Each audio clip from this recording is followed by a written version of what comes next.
जिंदगी जिंदा दिली का नाम है, मुर्दा दिल भी क्या खाक जिया करते हैं। शायद इन लाइनों को चरितार्थ करने का काम बनारस की सोनम कर रही है। सोनम वैसे तो अभी शिक्षा ग्रहण कर रही हैं, ग्रेजुएशन में पढ़ रही हैं, लेकिन अपने स्कूल टाइम से जिस तरह से उन्होंने जानवरों में हो रही तकलीफ़ों को देखकर उनकी सेवा भाव का बीड़ा उठाया है, वह आज भी बीते 4 सालों से अनवरत जारी है।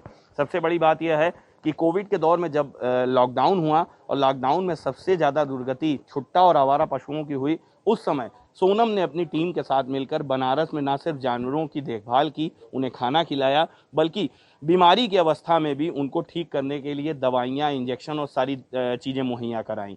आज भी सोनम उसी जज्बे के साथ बनारस की गलियों से लेकर सड़कों पर निकलती हैं, सुबह से शाम तक अपने खर्च पर, अपनी पॉकेट मनी से, अपनी फीस के पैसे से इन जानवरों की देखरेख करती हैं और इन जानवरों को ठीक करने का बीड़ा उठाकर आज भी उसी जज्बे के साथ आगे बढ़ रही हैं।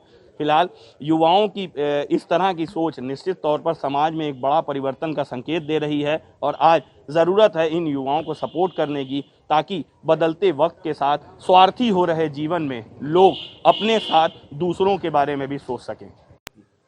ज़रूरत इसलिए पड़ी क्योंकि मुझे लगता है कि मुझे जीव जंतुओं के लिए एक प्रेम मेरे मन में है और वो मेरे प्रेम को, उन जानवरों को अंदर मुझे वो प्रेम दिखता है और उनसे मुझे बहुत ज़्यादा लगाव है, इसलिए उनका सेवा करना चाहते हैं अपने जीवन में। ये मुझे जब मैं स्कूल जाती थी तो देखती थी कि कोई घायल जानवर रहता था, उसके ब्लड उसके पैर से निकलता और सभी लोग देखते थे, तो मुझे बड़ा बुरा लगता कि उसके पैर से ब्लड निकल रहा है और सभी देख रहे हैं, कीड़े उड़े लगे, कोई देखने वाला नहीं।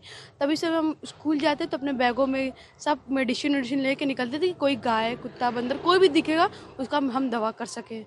तो कैसे तुम इन सब चीज़ों को मैनेज करती हो, करती क्या हो तुम? हम पढ़ते हैं, पढ़ने के साथ साथ इसकी सेवा भी करते हैं। हम अपनी सारे पॉकेट मनी ये जानवरों में लगा देते हैं। कोचिंग के जितने मेरे फीस उस होते हैं, हम कोचिंग ना करके हम इन लोग जानवरों में इन्वेस्ट कर देते हैं। तो पढ़ाई लिखाई कैसे होती है? पढ़ाई लिखाई जितना हम अपने मतलब जितना हम अपने सेल्फ से ही पढ़ाई करते हैं और जितना मुझसे हो सकता है उससे अपने घर पे ही पढ़ाई करते हैं। घर वाले कभी विरोध वगैरह नहीं करते हैं घर में? मेरे घर में बहुत विरोध हुआ इस कार्य के लिए, मुझे बहुत मार खाना पड़ा, मेरे और भी बहुत तमाम चीज़ें हुई।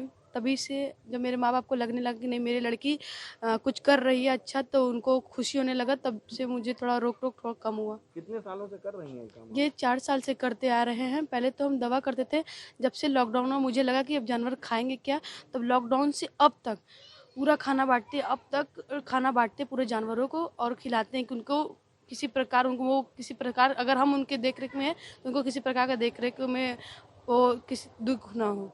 ऐसा है कि इसका जो जानवरों के प्रति प्रेम है और इसका जो भाव है, मतलब मनुष्य के लिए तो सभी कर रहे हैं, सरकारें भी कर रही हैं। जो निरीह जानवर हैं, खासकर डागी, तो ये जो गली में है तमाम डिस्टर्ब है, खुजली रोग और विभिन्न प्रकार के रोग से ये ग्रसित हैं। तो ये इसने एक अनोखी शुरुआत की है जानवरों की सेवा के नाम पर और इनका प्रयास हम सभी इनके साथ हैं और जितने लोग इनके साथ जुड़ते जाएं और जानवरों का भला होगा। और इनको कार्य को हम सराह रहे हैं और सरकार से आग्रह है कि इनकी कुछ मदद करे, अगर मेडिसिन वगैरह में या अन्य किसी जो भी राजनेता वगैरह भी इनकी मदद करे। इनका काम बहुत अच्छा है, ये सच्ची समाज सेवा है। क्या करते हैं? ये हम लोग अपने मोहल्ले में से एक एक बच्चा दिया डॉगी, उसकी माँ मर गई थी, तो उस बच्चों को हम अपने घर में रखा था, तो हम अपनी मोहल्ले में तक करते थे। तो फिर इनको देखा, एक दिन हमारी फ्रेंड थी, उनकी फ्रेंड है, तो ये आई, ये करती थी बाहर डॉगियों को। हम कहा अकेले नहीं हो पाएगा, ये पकड़ना पड़ेगा, तो 2 से 3 लोग नहीं रहेंगे तो जानवरों को नहीं कर पाया जाएगा। तो इनके साथ लॉकडाउन से हम लगे, आज 1.5 साल हो गया इनके साथ लगे हैं। आज हमको पानी चढ़ाने आ गया है, सुई लगाने आ गया है, सभी चीज़ सीखे हैं इनके साथ रह करके और हम लोग साथ में करते हैं। फिर वाराणसी से कैमरामैन मनोज के साथ मैं गोपाल मिश्र, ETV भारत।